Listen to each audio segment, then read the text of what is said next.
few months ago, I was involved in a terrible accident, and just recently I received $1 million compensation for it. The accident happened 3 months ago, and I still haven't fully recovered, either physically or emotionally. I remember that day clearly. I was driving home. After a long, exhausting day at work, I was tired and just wanted to get home safely. While I was on the highway, out of nowhere, a large truck crashed into the back of my car. The impact was so strong that my car flipped over and I ended up lying on the highway, badly hurt and bleeding. What made it even worse was that the truck driver was drunk. Instead of stopping to help or calling for help, he ran away from the scene, leaving me there completely alone and injured. Thankfully, after what felt like an eternity, some people passing by finally found me. They called for help and got me to the nearest hospital, and what followed was a long and grueling journey. I had to go through countless surgeries, and for a while it was touch and go. There were moments when it wasn't clear whether I would make it. When I finally woke up after the surgeries, I immediately realized that my life had changed forever. My body didn't feel the same as it had before the accident. My spine had been injured, both of my legs were broken, my rib cage was badly crushed. The doctors had done everything they could, but I could feel that nothing would ever be quite the same again. After I finally woke up, all I wanted was to see some familiar faces, people I loved, people who could comfort me and make me feel safe. But the nurses told me something that broke my heart even more. They had called my family right after the accident to let them know what had happened, but my family had refused to come and visit me. My heart broke hearing this. For some background, my parents and my brother have completely shunned me and cut off all ties with me for the past 7 years. The reason behind this is something I endured long ago, a traumatic incident at a party where one of my male friends assaulted me. Unfortunately, the incident was recorded and circulated around town. Instead of standing by me and holding the person responsible accountable, people turned against me. I was blamed for what had happened. I was called cruel names, constantly bullied, and treated like I had done something wrong. Strangers would leer at me or catcall as they walked by, and even my neighbors would stare, judge, and gossip about me. My parents reacted with shame instead of support. They blamed me for what had happened. My mother told me that it was my fault because I had slept with a guy and allowed myself to be recorded. My father said he couldn't even look me in the eyes anymore after seeing the video. Even my brother turned against me. He said he was affected by what I had done, complaining that all his male friends kept asking him questions about me and the incident. Hearing this from the people who were supposed to love and protect me was devastating. I tried again and again to explain to my family that what had happened to me was completely without my consent. I had been drugged and recorded, and the assault was entirely the fault of the person who did it. Yet nobody seemed to hold him accountable or even question his actions. I even went to the police to try to file a case, hoping for some measure of justice, but my perpetrator came from a wealthy family with powerful connections. Instead of taking action against him, the police tried to convince both me and my family to talk with them and settle it outside of court. My parents, who never took my side or showed concern for what I had been through, were surprisingly eager to accept thousands of dollars as compensation from my perpetrator's family. It was offered so that I would stay silent about the assault.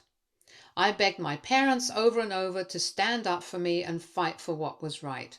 I wanted their support, their protection, their love, but all they seemed to care about was the money. My mother tried to justify taking the money by saying that it could help my brother with his college education, so he wouldn't have to take out a loan.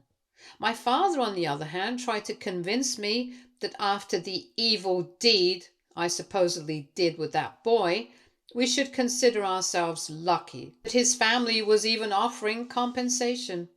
For days, My entire family berated me, lectured me, and even threatened me, all to make me accept the money. They pressured me to sign a contract that would prevent me from ever speaking about what my perpetrator had done to me. Eventually, I did, as I felt I had no way out. My family's actions were a betrayal that cut deeper than anything I had ever experienced. After all this, I fell into a deep and serious depression. I felt completely alone, like there was no one in the world who loved me enough to protect me or even stand by my side. I was so out of it, so numb from the pain and betrayal, that I didn't even realize at first that my assault had resulted in a pregnancy. The shock of it hit me like a wave. Imagine going through an assault and then discovering that it led to a pregnancy, an unimaginable combination of trauma and helplessness. At that point, my life felt like a never-ending cycle of pain, fear, and suffering with no relief in sight. When I revealed the pregnancy to my parents, they threw a huge fit. My mother screamed at me, calling me a characterless woman, while my father said that I was being punished by God for my actions. My brother, who had been enjoying life at college, using the money they had taken from my perpetrator's family, called me to accuse me of always being up to something, and claimed that I had defamed the entire family simply because I had become pregnant without being married. Their words crushed me. Coupled with the deep depression I was already struggling with, I felt hopeless and thought about giving up on life entirely. Yet even in the darkest moments, something inside me refused to let go. All I knew at that point was that I didn't want to have that baby. There was no way I could bring a child into the world who would be connected to the person who had hurt me so deeply. The thought of it made me feel sick and terrified. But when my perpetrator's family found out about my pregnancy, mainly because my mother had informed them, they came to me with a different agenda. His parents begged me to carry the pregnancy to term, offering that I could then sign over all parental rights to them so they could raise it. My perpetrator, who had never once apologized for what he had done to me, even reached out personally after learning about the pregnancy. He told me things like, "Whatever happened has already happened," and tried to convince me that our baby wasn't at fault, implying that I shouldn't terminate the pregnancy. He went further, cajoling me with stories about his parents. He said that they had always wanted another child, but had struggled with fertility issues of their own. So my pregnancy was like a second chance for them.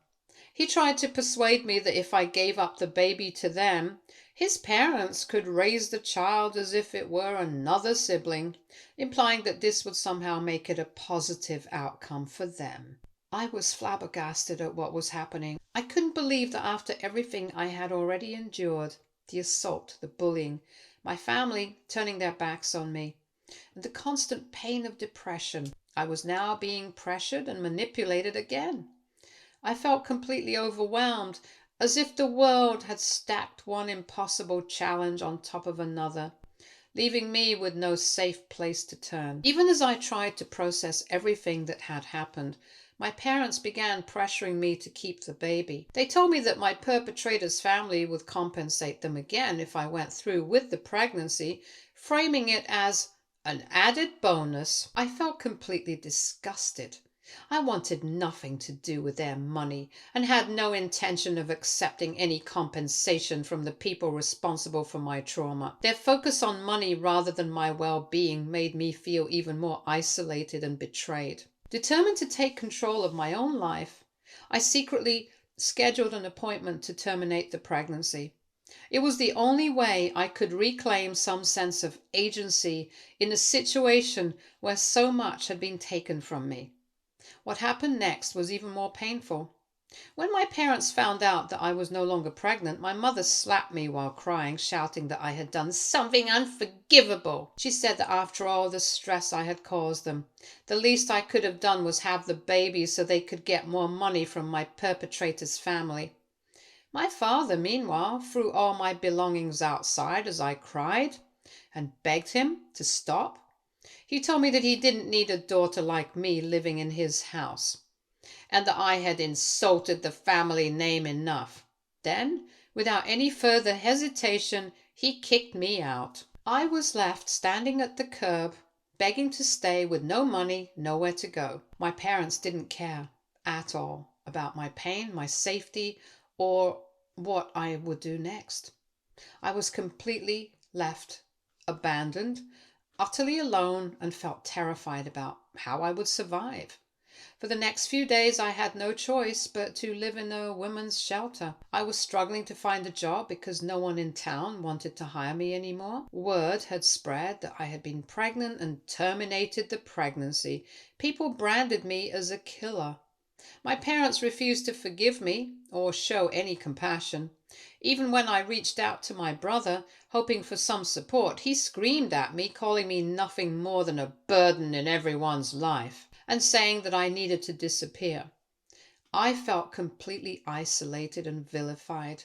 The very people who were supposed to care for me had turned against me. And the community that I once called home treated me like I was the problem. I had nowhere to turn, no one to rely on, which made each day feel unbearably heavy. In the end, I realized that I needed to leave my hometown. Staying there meant I would always be talked about, judged, and given no support. Leaving was one of the most painful decisions I've ever had to make, but also one of the luckiest. I moved to a completely different city where no one knew my name or my past. For the first years, I wasn't constantly judged or shamed. It gave me a chance to have a fresh start and slowly rebuild my life. To survive, I had to work multiple odd jobs, day and night, just to make ends meet. It was exhausting, but it was mine, my effort, my independence, and my small victories. And for the first time in a long time, I could feel some sense of control over my life. Slowly, over the years, I started to rebuild my life. I'm still not wealthy by any means, but I did manage to create some stability for myself. I was able to have a roof over my head, pay my rent on time, and have food on the table. However, the accident completely derailed my life. The injuries I sustained were severe, and I knew that returning to work or even taking care of myself fully was not possible. I had hoped that, after all these years, my family might have softened, forgiven me, or at least come to check on me, but they didn't. I was in the hospital recovering from life-altering injuries, and I was completely alone. The absence of my family support after everything I had been through made the pain of the accident even more crushing. I had to face not only the physical trauma, but the emotional reality that I had no one to turn to in my most vulnerable moments. I decided to try one last time and reach out to my family at the time. I called my father, but he didn't even pick up. After the third attempt, my mother finally answered the phone. Instead of showing concern, she yelled at me for calling. I told her about my accident and how badly I had been hurt.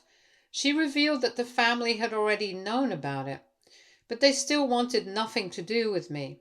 According to her, what had happened to me was no longer their problem. She told me not to disturb her or my father again that evening. Turns out she and Dad were busy celebrating my brother's promotion party and didn't want me to keep disturbing them. As my mother abruptly ended the call, I couldn't hold back my tears. I cried uncontrollably, overwhelmed by the weight of loneliness and betrayal. But deep down, I knew this was the reality of my life. I had no family to turn to, no one to help me. Once I had recovered enough to leave the hospital and return home, I was advised not to go back to work immediately as my body still needed time to heal. I realized that I couldn't wait for help that would never come, so I made the decision to hire a lawyer and take legal action against the truck driver and his company. Recovering from such a traumatizing accident while simultaneously fighting for justice was incredibly difficult. It took immense physical, mental, and emotional effort. But in the end, my persistence paid off. I was awarded $1 million in compensation. It was not just a financial settlement, it was a recognition of the pain, suffering, and injustice I had endured, and a step towards reclaiming some control over my life. When my lawyer told me this, I couldn't even believe it. this was life-changing money, something I had never imagined I would have. Tears of joy streamed down my face as I felt a sense of relief and vindication I hadn't felt in years. For the first time in a long time, it felt like God had finally answered my prayers. After years of suffering, betrayal, and struggle, this was my moment. A chance to reclaim my life, my dignity, and my future. I finally felt like it was my time to shine. However, it's not even been a week since I won the compensation that my vulture parents have suddenly resurfaced. The same people who hadn't picked up my calls, supported me, or checked on me all these years have left me multiple voicemails and messages asking about this compensation money. It turns out that my legal victory against the truck driver and his company made it into the newspapers, and my family, after finding out about this, now want the money. My parents called me multiple times, but I completely ignored them. Then my father resorted to sending me an email. In it, he demanded that I pick up the phone and talk to them, explicitly stating that he knew I now had money. He even went further, writing that I was a single childless woman and that having so much money didn't make sense. He insisted I needed to divide the compensation with them and my brother as a token of appreciation for all that they've done for me over the years. I was absolutely furious after reading that email and could hardly believe the audacity of my parents. Unfortunately, their behavior is no longer a surprise to me. They have never shown any concern for my pain or my struggles. All they care about is how my hard-earned compensation can somehow benefit them, which honestly breaks my heart. AITA for not wanting to share my $1 million with my ungrateful family? Update 1. Thank you to everyone for your kind messages and support. I've noticed some questions popping up repeatedly, so I wanted to answer them in one place. Question 1. How did you cope emotionally while recovering from your accident? It has been extremely difficult. The pain is still constant, both physically and mentally. I spent a lot of time alone in the hospital, and at first I felt hopeless. But now that I'm back home, I have forced myself to focus on small goals like regaining mobility, learning to eat and walk again, and eventually thinking about my future. I have also leaned on journaling and small routines to keep myself grounded. Question 2. Did you receive any support from friends or strangers? Yes, thankfully. I have made a few good friends who keep checking in on me during recovery. They sometimes help me out by getting me groceries or stay over with me so I don't feel so alone. They don't know how much this means to me. Their little acts remind me that not everyone in the world has abandoned me. Question 3. How did you find the courage to hire a lawyer and sue the truck driver?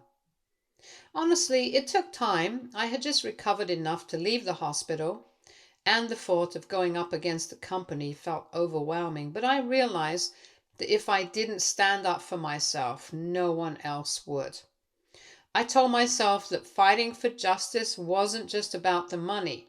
It was about proving to myself that I could survive and reclaim control over my life.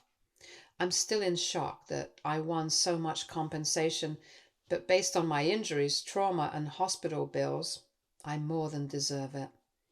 Question 4. Did the trauma from your past make this accident harder to handle? Absolutely. Being isolated and betrayed for years had already left me emotionally fragile. This car accident felt like another blow in a life that had been filled with hardship. But in some ways, my past also gave me resilience. I had already endured unimaginable pain, so I knew I had the strength to get through this too. Question 5. How do you feel now after winning the compensation? It's a mix of relief, validation, and cautious optimism. Winning the compensation has been a huge turning point. It finally feels like my suffering has been recognized in some way. But at the same time, I'm aware that money doesn't erase trauma or the pain caused by my family.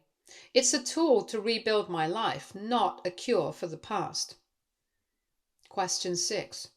What are your plans moving forward? Right now, My priority is healing fully, both physically and emotionally. I also want to build a stable, independent life where I can make my own decisions without anyone trying to control me. The compensation gives me a safety net, but I still have to work and create a life that feels safe and fulfilling for me. Update 2. Since then, my parents have been sending me more and more threatening emails and messages. They keep pressuring me to give them a share of the compensation, showing no regard for my well-being or the years of suffering I endured. My brother has also gotten involved. He has sent me several messages claiming that I always seem to luck into easy money and insisting that I need to share it with him. His words are not only disrespectful but cruel, especially considering everything I've been through. He's also told me that he's married now, which I wasn't even aware of, and that it could really help him if I give him the money so he could buy a house for his wife and child. I have repeatedly asked him to stop, but he keeps texting me, refusing to respect my boundaries. Today he actually called me again, asking if I had perhaps decided to send him my compensation money. I just completely lost it. The anger, frustration, and years of pain I've carried all came rushing out at once. I told him firmly that I am done being harassed, that the money is mine because I fought for it through unimaginable suffering, and he has no right to demand any part of it. I reminded him of everything I've endured, the assault, the betrayal by our parents, the years of social isolation, and the accident that left me struggling to recover. He started shouting at me, his voice dripping with anger and contempt. "You're selfish. You've always been selfish. You ruined everything for everyone. That money belongs to the family. You need to share it with us." He kept bringing up the past, his words stabbing like knives. "After everything you've done, after all the trouble you caused our family, and now you think you can just keep all this money for yourself? You're disgraceful and worthless." I couldn't bear to hear it anymore, so I screamed back at him. "Stop! Just stop! I'm so done with you and your sick mentality. I can't put up with this anymore. Does your wife even know what's going on in our family?" I yelled. "Does she know how you and our parents forced me to take money from my perpetrator just to stay silent, and then didn't even give me a single penny? Do you think that's okay?" There was a pause on the other end, and I could hear him breathe, quiet for the first time. "I'm telling you, if you ever contact me again," I continued, my voice rising, "I won't just tell your wife and her family everything about you. I'll make sure everyone knows the truth, and I'll get a restraining order against you. Do you understand me? You will not manipulate me, threaten me, or try to take what is mine ever again." He stayed silent. I could hear the tension, the anger, and maybe even fear hanging on the line. For the first time, I felt like I had some power over him, like I was finally reclaiming myself after years of being silenced and treated like I didn't matter. After that, I cut the call and blocked him. The moment I did, a huge weight lifted off my shoulders. It felt incredibly satisfying to finally yell at my brother, to call out his greed, his selfishness, and all the years he and the rest of my family had treated me like I didn't matter. For the first time in a long time, I felt a sense of release. I had confronted him, stood my ground, refused to give him what he wanted. I wasn't letting him manipulate me, threaten me, or take my hard-earned money. I had given him and my parents the message once and for all. I would no longer allow them to control me or my life. It was empowering, even exhilarating, to finally reclaim my voice and my boundaries. Update 3. It's been 2 weeks since my last update, and today when I showed up at work, I was completely shocked to see my parents standing outside. I had missed work for months on end due to the accident, and only recently my doctor had approved me back to work.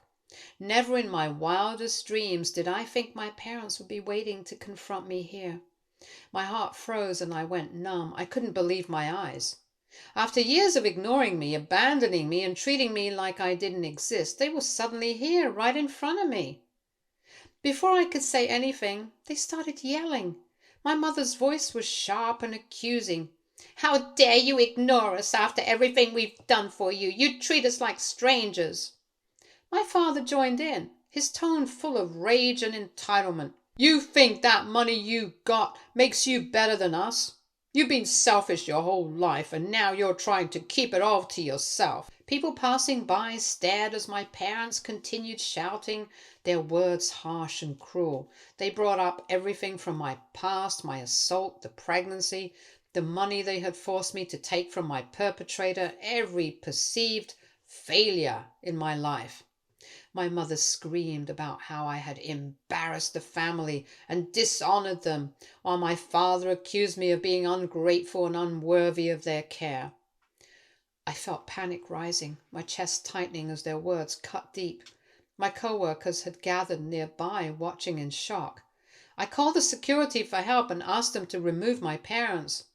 My hands were shaking. I just wanted to cry. I couldn't believe that my parents had shown up at my workplace like this and embarrassed me for no reason. As the security guards tried to whisk them away, my mother kept screaming louder, trying to intimidate me, while my father lunged forward angrily, demanding that I speak to them properly. This is when I pulled out my phone and called 911. Didn't take long before the police came to arrest my parents, who were still screaming and refusing to leave. After they were finally escorted out forcefully, I just collapsed onto the ground, completely overwhelmed. The weight of years of pain, betrayal, and fear came crashing down all at once. I couldn't hold back my tears. Some of my co-workers quickly came over to comfort me, offering gentle words, pats on the shoulder, reassuring hugs. Their kindness helped me breathe again, even just a little. My boss, seeing the state I was in, approached me calmly and told me to go home for the day. Before leaving, I took a deep breath and explained everything to him. The years of family betrayal, the harassment, and what had just happened outside the office. I apologized profusely for any inconvenience I might have caused. I was terrified that this incident might put my job at risk, but my boss, a genuinely good man, reassured me. He said that as long as my parents stayed away from my workplace and didn't disturb anyone else, everything was fine. He even went a step further, giving me the contact of his lawyer and gently suggesting that I consider looking into restraining orders if I wanted protection. Currently, I am at home, still trying to calm my racing heart and settle my thoughts. I've been speaking with the lawyer my boss recommended, going over all the options for protecting myself. We've discussed filing restraining orders against both my parents and my brother, as well as steps I can take if they continue to harass or threaten me. It's exhausting to have to do all this, but at this point, it's necessary. Update 4. My lawyer sent cease and desist letters to both my parents and my brother. The letters made it clear in no uncertain terms that they were not allowed to contact me, harass me, or try to interfere with my life in any way. I didn't stop there. I also went ahead and secured a restraining order against them. The legal protection now means that they are officially prohibited from approaching me, calling me, emailing me, or even attempting to intimidate me in any way. For the first time in years, I feel a real sense of safety and control over my own life. Of course, my parents still tried to lash out. They sent me an angry email filled with threats, guilt-tripping, and accusations. But their words no longer have any power over me. Legally, they can do nothing more. I have taken every step to protect myself, and they cannot cross boundaries I've set. It's a relief to know that, at last, I have the law on my side, and that my peace and safety are no longer negotiable. I've also taken practical steps to make sure my safety is reinforced in my everyday life. I had CCTV cameras installed both at my home and around the entrances, so I can always see if anyone suspicious is nearby. At work, I've informed the security guards about my situation in detail. I've made it very clear that under no circumstances are they to let my parents or my brother into the building if they ever show up. For those wondering why I'm still working even after winning $1 million, it's because I genuinely enjoy my job and find purpose in what I do. Beyond that, I want to continue working as long as I can so I can save and invest wisely, building a secure and comfortable future for myself. My goal is to one day move to a bigger, better city and buy a home that I can truly call my own. Stay tuned for more stories from our girl relationships.